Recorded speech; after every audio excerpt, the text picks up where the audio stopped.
And we are live. Well, welcome everyone. My name is Britt, and I'm the marketing manager at e-tron Technologies. We're very excited that you're here with us today for our next Talk to an Expert. We're going live every Thursday, well, every last Thursday of each calendar month. We normally do it at 4 p.m. GMT, but today we're doing it 10 a.m. GMT. So let us know if this time works better for you, if you prefer the later time, and then we'll arrange it. So today's a little bit of a test.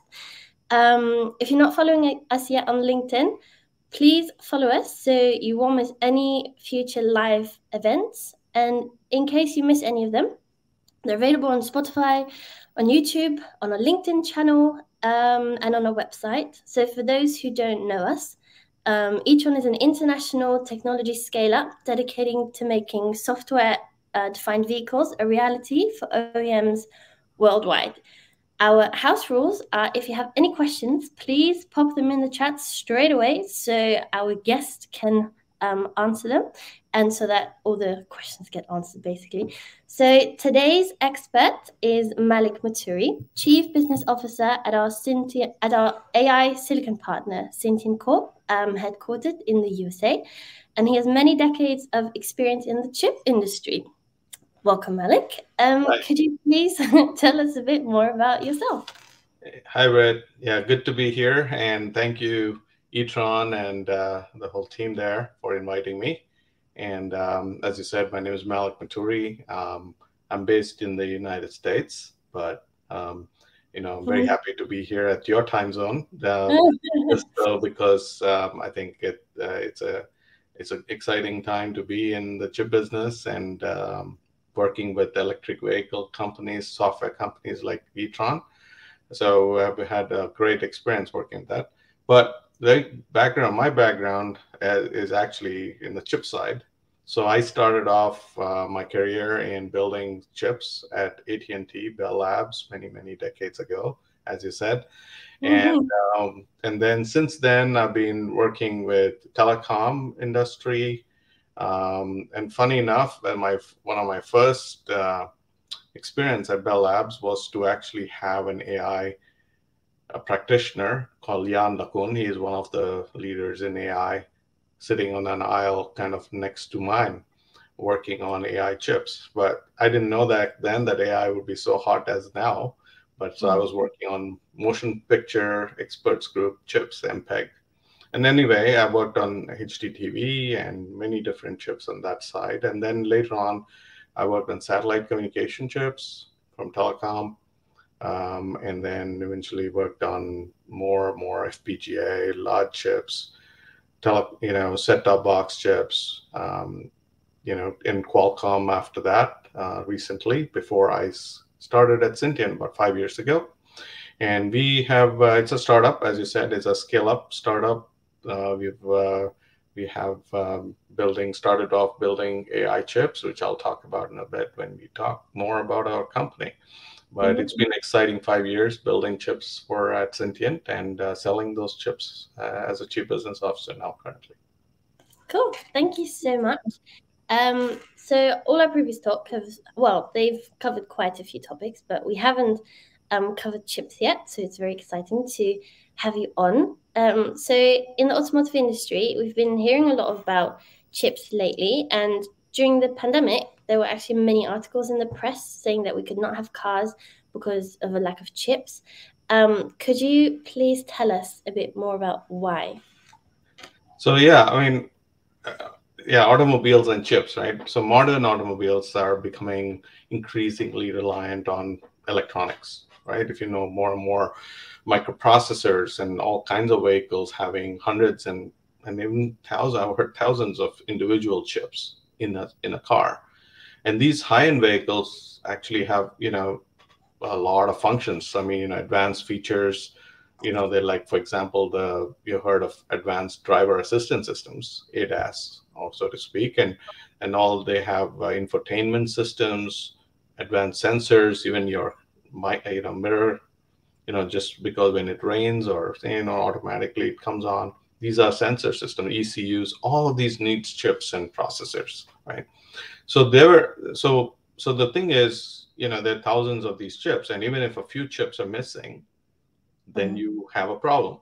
So Mhm. the importance of in the supply chain of the device chips going out into hundreds of thousands and a million so for automobiles every year, you need a lot of chips. So there was a during the pandemic, there's a this supply chain issue which you probably heard of. There's a supply Mhm. chain challenge. What are these supply during so one of the then was because of the global chip shortage, right? A shortage in semiconductors was like wide range of industries, automotive to consumer electronics.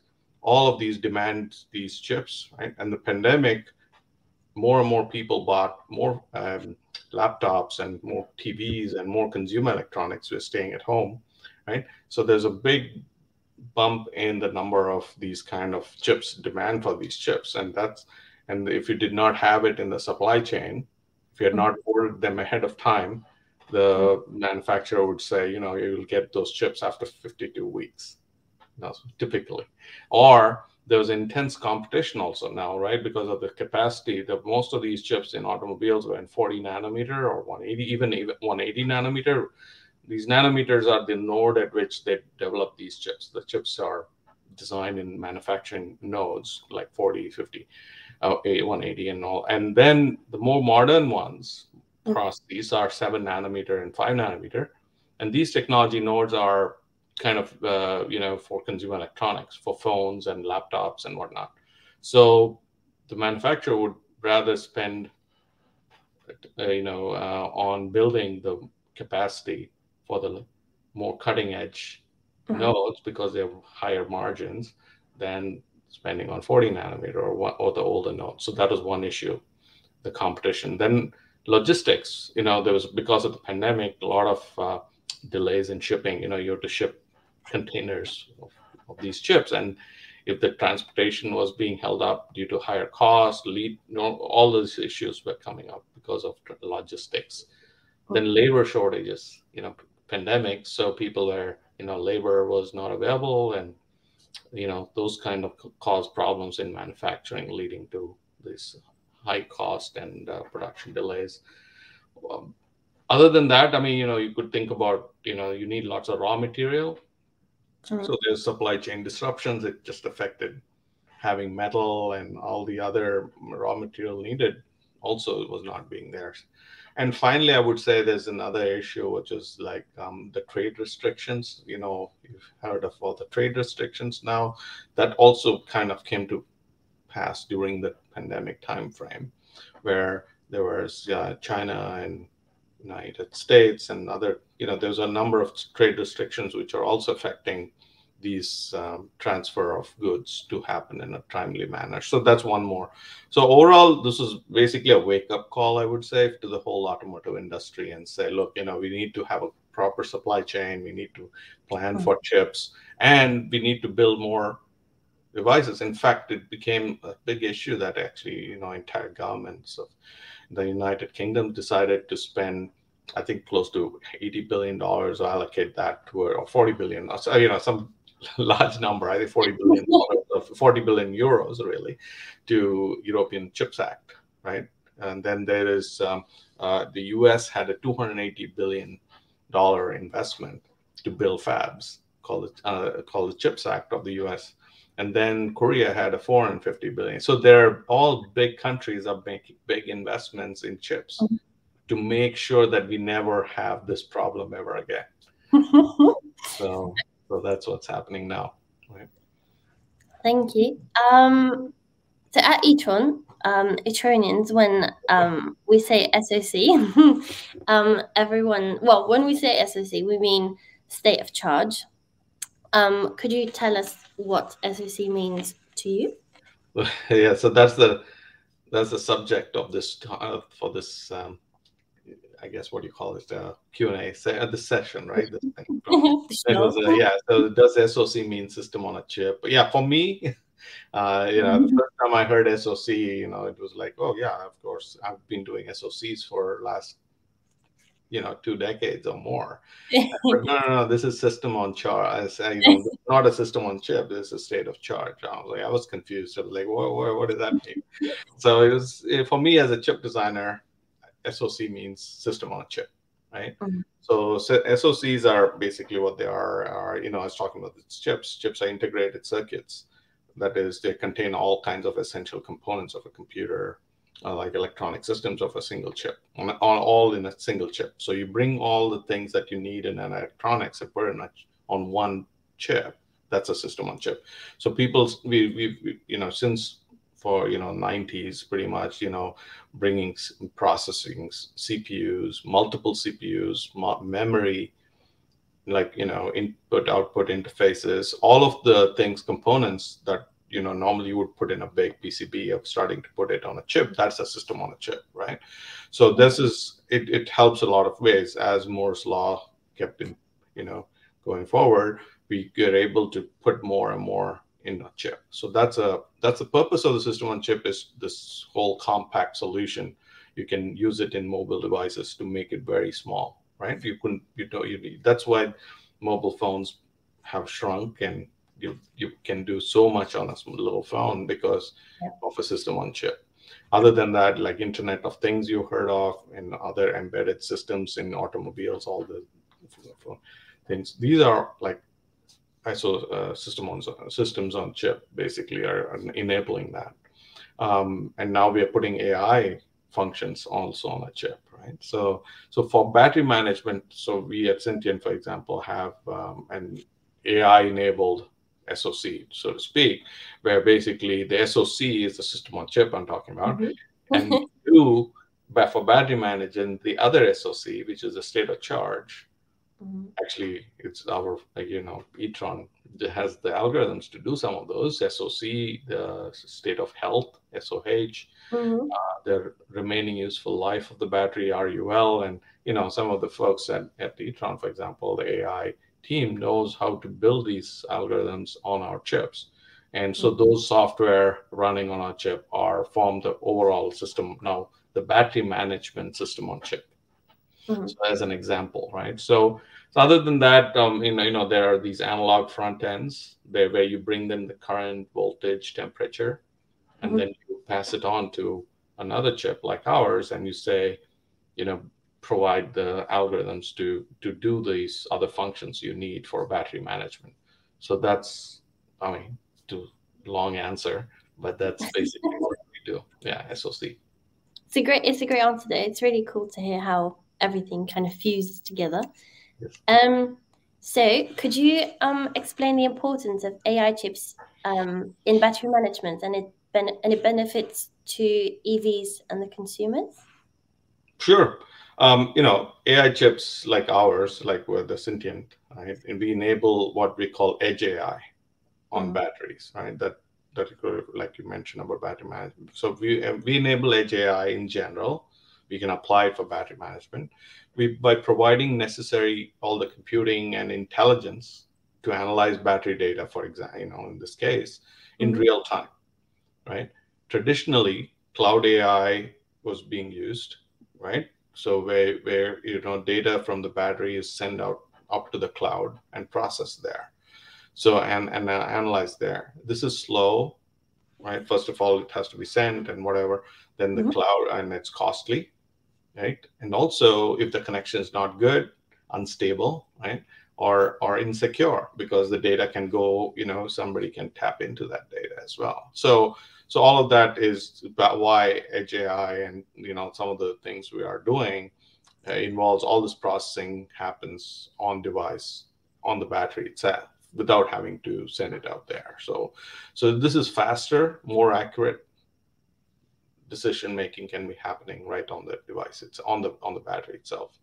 So AI chips, when embedded in these systems and processing data without this need for this cloud or external servers. So that's the sort of your AI chips on the batteries can do. Then a lot of benefits, energy efficiency. It can be very energy efficient. You can, of course, the functions of these kind of thing. Because you're not sending it to the cloud, you have a longer battery life because your battery is not being discharged while it's being used, while AI is being applied on the battery. And also, of course, applying all these edge AI on battery packs allows you to reduce your downtime.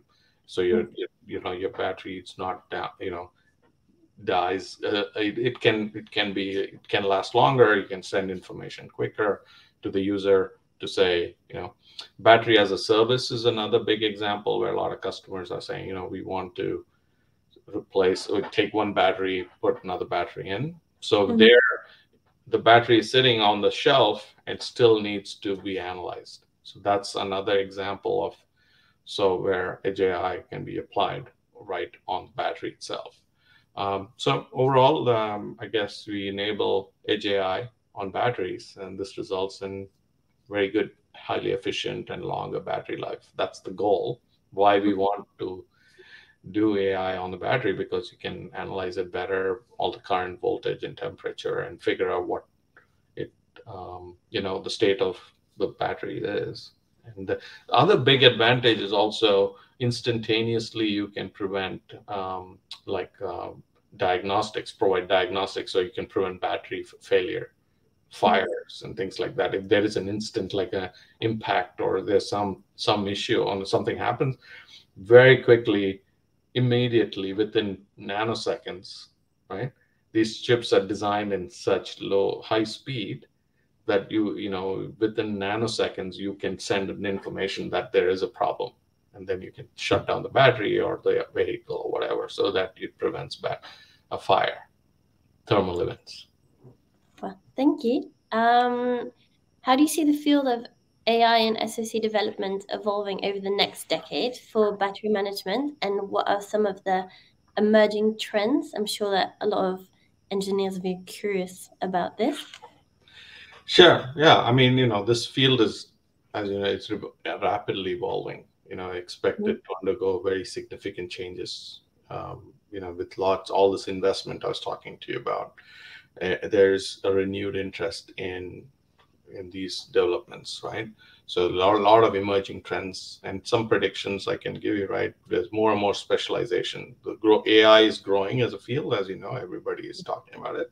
So AI chips become more specialized with this, right? I mean, so today we're talking about battery management chips. So AI for battery management will be more specialized for BMS, for example, or for automobile, for certain functions.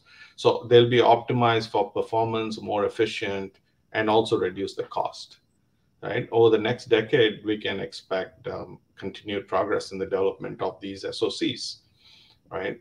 Increasing more and more integration, like I was talking about the analog front ends, for example, in the BMS SoC. So you could consider the future could be a whole SoC for battery management. Rather than a big board, you will have a small chip which will sit on every battery pack, and that's it, right? So this is real, that's all good things which can happen with the very near future, right? At this pace at which innovation is happening. Emphasis also is on energy efficiency. That's another big deal. I mean, that's Syntiant, one of the areas that we excel at. It's a critical focus for AI chips to make it more and more efficient. And then new materials are being adopted as like, for example, even just for this kind of lower power. And lastly, I would say what's happening is increasing collaboration. Like, for example, Syntiant, when I thought we needed to do this chip for battery apply this as our AI chip, which was not meant for battery management earlier. Okay, let's apply it for battery management. We had to collaborate. We collaborated with e-tron. And that collaboration actually is what's going to actually kind of, what's going to happen more and more in the next decade. There'll be specialists in the field who will come with that ideas, what they can apply. And our raw material is the very efficient AI chip. and they will bring their IP and technology and make it more efficient and better. So I think overall, this all these things are happening the next, very shortly, and then over the next decade, these improvements will happen. Really cool. Thank you so much for answering all these questions. We're actually going to do something new today, and I'm going to ask you sort of to give a bit of advice for young engineers or your younger self. So, what skills and knowledge do you think are essential for aspiring AI chip developers, and what is your advice on how they can get started in this field? Yeah, yeah. So I mean, I was just telling you about all the next decade of chips, right? I mean, it's going to be a lot of investment, a lot of time is going to be spent, and people developing chips. So it's a great time to be a chip developer. Yeah. To AI, in building chips is a very it's also very exciting because chips are an AI, of course, right? It's very both of these AI coming together. The good thing about chip design is it never loses its applicability. So I said I started in telecom, then I went into satellite communication. I built chips for disk drive storage, any application. It's just a very great tool and I can apply it anywhere. So yes, so I think aspiring AI chip developers in battery management or in automobiles, for example, they should have a strong foundation in electrical engineering, right? So this is an electrical engineering field. They should, but that's only one aspect of it. But with AI and chip design, now more and more you can actually design chips by using programming languages. So most of the chip design is done by people who write programs called, you can write actually a C code, like any software developer, and then Mhm. you can use sort of high level synthesis, we call it. So you can synthesize software to become a chip. So you can write your function in a high level. This is Yeah. what my battery should do. And then you said, build my chip. And then that builds the chip, right? So so if you could do that, but that requires programming and knowledge about how to write Mhm. software.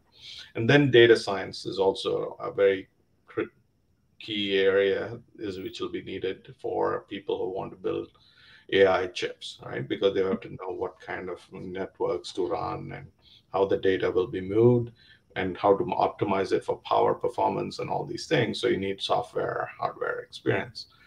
They should be familiar with machine learning algorithms, obviously, because of these. And a lot of algorithms are needed, right, for neural networks, for example, for AI. So to get started, I would say, participate in, they can go participate in hackathons. There's a lot of people participate and do online courses, internships, hands-on experience. I think chip design is one thing about chip design is unlike software. The difference is you cannot. There's no like go and fix a bug and an hour later you have a fix. A Yeah. chip takes 6 months to, and then verification takes a long time, and manufacturing takes months.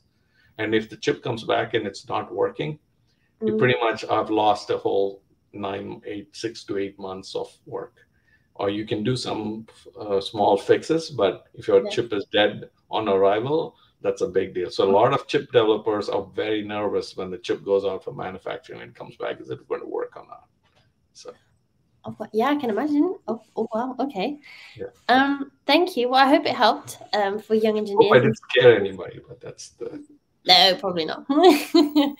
um, we've actually asked a couple of Etronians to ask some questions in the chat because we're doing a different time today and everyone's used to another time. oh, Umut, our CEO, is asking, all new electric vehicles are now connected to the cloud and streaming a lot of data daily, which can be used for cloud-based AI algorithms.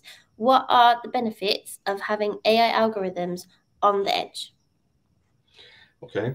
So if Umut is asking, I'm sure he's very keen to understand why am I using Edge AI? Okay, so the lead application area, I mean, and really, yes, there's a lot of applications that have been in the cloud, and as I was saying earlier, more and more we are pulling these Edge AI, and Edge AI is going to enable more better use cases down in the um, on device, the on battery itself, because, for example, in two or three wheelers or micro mobility vehicles like e-scooters, bikes, and even consumer devices, right?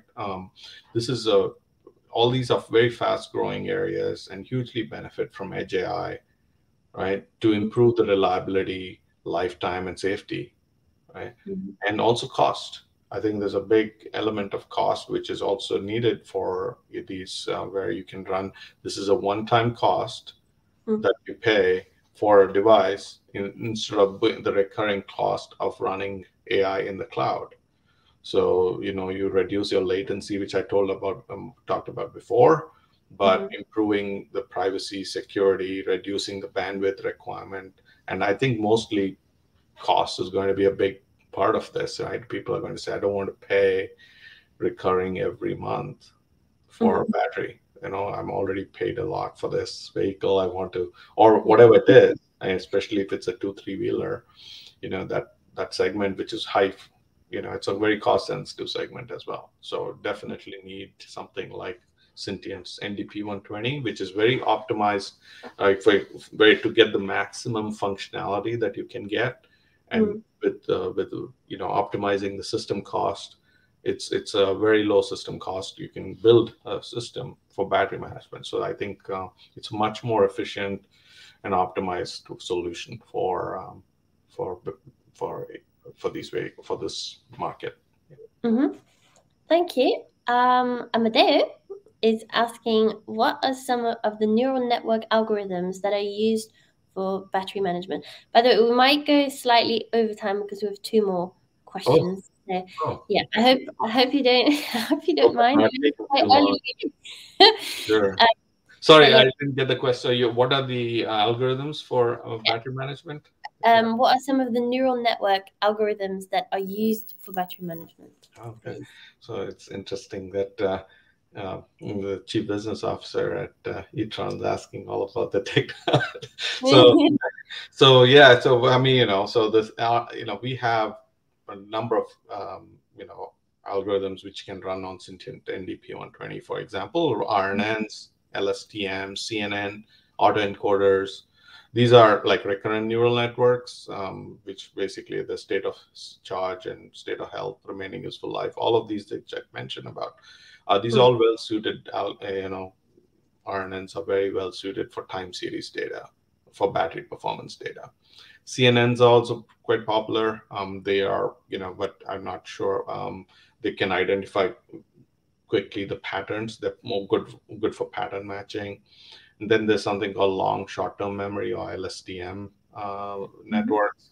And these are very, very, very good for historical data, real time, keeping track of what's happened before and what's going to happen in the future. So that's great for these. And then, as I mentioned, there's feed forward and autoencoders. I mean, there's a lot of. So I think e-tron team, AI team, has done a great job of applying some of these, and we're looking forward to seeing all of these running more and more on our chips. Cool, thank you. We have Brian, who has been a previous guest on the show, saying, hi Mallik, great talk. Building from Umar's question, how do you collaborate with software developers like e-tron to optimize the performance of AI algorithms on your chips? Yeah, as I was saying just a second ago, collaboration with all these software developers at e-tron is a critical component for optimizing the performance of AI algorithms on our chips. Right, we work very closely with the software team at e-tron to ensure that all these algorithms are designed to take full advantage of the capabilities of AI of our NDP 120, which is also addressing all the specific use cases and applications that they wanted. So for one key aspect was ensuring that the algorithms actually was optimized for the hardware itself to run exactly what the size and the network and the capacity of what we had, as well as being able to run them concurrently or sequentially and things like that. So these are all very detailed specifications. They worked with us very closely, got our specs, documentation. We had field application engineer, or locally in Europe to support, and all of this guidance through this whole process helped. So yeah, so we collaborate with software developers across in general, across all of, when they develop new algorithms. So yeah, so by understanding all the any of your newer applications, we can work together to optimize. That was the whole idea of how Syntiant was formed, also to have hardware and software developers to working very closely together. And I think in the future we can optimize even further. Cool, thank you. Actually, at each one as well, we have a lot of collaboration between hardware and software, but across the globe. Yes. So our last question is from Kamal, saying, "Hello, Mallik. Thanks for the great talk. What are your predictions regarding next generation of killer AI applications enabled by modern chip technology?" Oh, that's a very good question. So, I mean, it's a general question. So, I mean, I think as you can see, the applications of AI across various fields. We are seeing automobiles and battery management, just one area that we just talked about, ADAS, vision, computer vision, to see what's happening, and perception. That area is growing. So, but there's one new areas which is also happening is the ability to understand, not or infer based on previous knowledge, so that you can actually, if you can bring together more and more knowledge base and compress it into a device that you can actually run it on a machine locally, you could actually then say that I have a knowledge processor right on in hand that actually can understand what is, and be a complete assistant to you, for example. That's one example of what I would want to have, that I can just completely run, I can ask any question I want and it can answer back anything, and it's all at my fingertips, right? So that's something that is AI can enable. And I think that's all possible. And Syntiant as a company, we are pushing more and more to make more larger networks, neural networks, and put more, at the same time keep the power very low. So I see the natural progression of all this is where you will have very large networks with very low power consumption right on your fingertips. Really cool. Well, thank you so much, and thanks again for joining at this time. Well, it was a lovely talk, so thank you for coming on and being our February guest. I'm sure everyone has really enjoyed this talk. I really have, so thank you for coming on. Thank you. And yeah, have a lovely day, everyone. Thank you for joining. Thank you.